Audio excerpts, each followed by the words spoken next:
નમસ્કાર દોસ્તો, સ્વાગત છે અમારી ચેનલ પર ઇન્વેસ્ટ માય વે પર।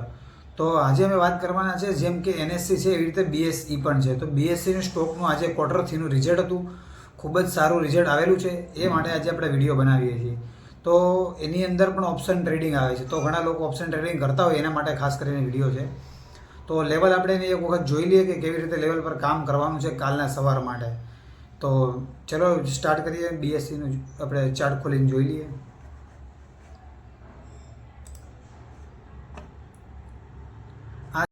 તો જો ઓલમોસ્ટ જોવા જઈએ તો 4 થી 4% આજુબાજુ ઓલમોસ્ટ પડી ગયો છે।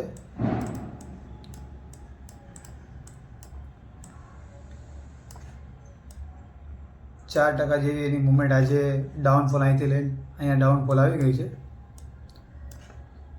તો હવે આપણે કાલની રણનીતિ શું હોઈ શકે, તો કે કાલની રણનીતિની અંદર આપણે જોઈએ તો ઓલમોસ્ટ સપોર્ટની આજુબાજુ ઊભેલો છે। જો કાલે તમને ગેપઅપ મળે, ગેપઅપ જેમ કે 6500 ને અહીંયા આ બાજુ અહીંયા ગેપઅપ, લગભગ મારા હિસાબે મને લાગે છે ગેપઅપ જ ખુલશે। તો પછી એક આ એનો સપોર્ટ છે, જો અહીંથી અહીંયા ગેપઅપ ખુલે ને ઉપર જવાની કોશિશ કરે, જોઈ લઈએ, અહીંથી ઉપર જવાની કોશિશ કરે તો આપણે બાય કરવાનો છે। બીજો જો ગેપઅપ જો અહીંયા ખુલે, ડાયરેક્ટ અહીંયા ખુલે ગેપઅપ, જેમ કે પ્રાઇસ કહું તો તમને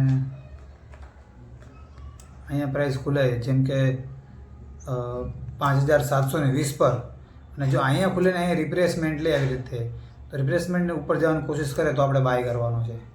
ઓપ્શન બાય કરવાનો છે, કોઈ પણ ઓપ્શન બાય કરી શકો છો। ડિલિવરીમાં કોઈને બાય કરવા હોય તો પણ કરી શકો। ડિલિવરીની અંદર તમને ઓછી મુવમેન્ટ મળશે પણ શ્યોરિટી વધારે આવશે, તો ડિલિવરીમાં પણ તમારે કરવો હોય તો કરી શકો। અને જો હાઈ બ્રેક કરે, હાઈ બ્રેક કરે અને અહીંયા રિપ્લેસમેન્ટ લે, અહીંયા પાછું રિપ્લેસમેન્ટ લે તો પણ તમે બાય કરી શકો છો। અને રિઝલ્ટની વાત કરીએ આપણે, રિઝલ્ટ પહેલાં એક વખત જોઈ લઈએ, તમને આઈડિયા આવી જાય કે રિઝલ્ટ પણ કેવું સારું હતું। કાલે શોર્ટ ટર્મ મતલબ કોઈએ પણ સેલની તરફ જવાનું નથી, ઓનલી ફોર બાયની તરફ, બરાબર। જેટલા લોકો છે તે બાય બાજુ જ, કોલ બાજુ જ ઇન્ટરેસ્ટ ધરાવવાનો છે, પુટ બાજુ કોઈએ પણ કરવો નથી। તો રિઝલ્ટની જોઈ લઈએ રિઝલ્ટને। તો મિત્રો આજના માટે આટલું જ હતું, અને કાલે ફોકસ કરશો તમે બીએસસીના સ્ટોક ઉપર।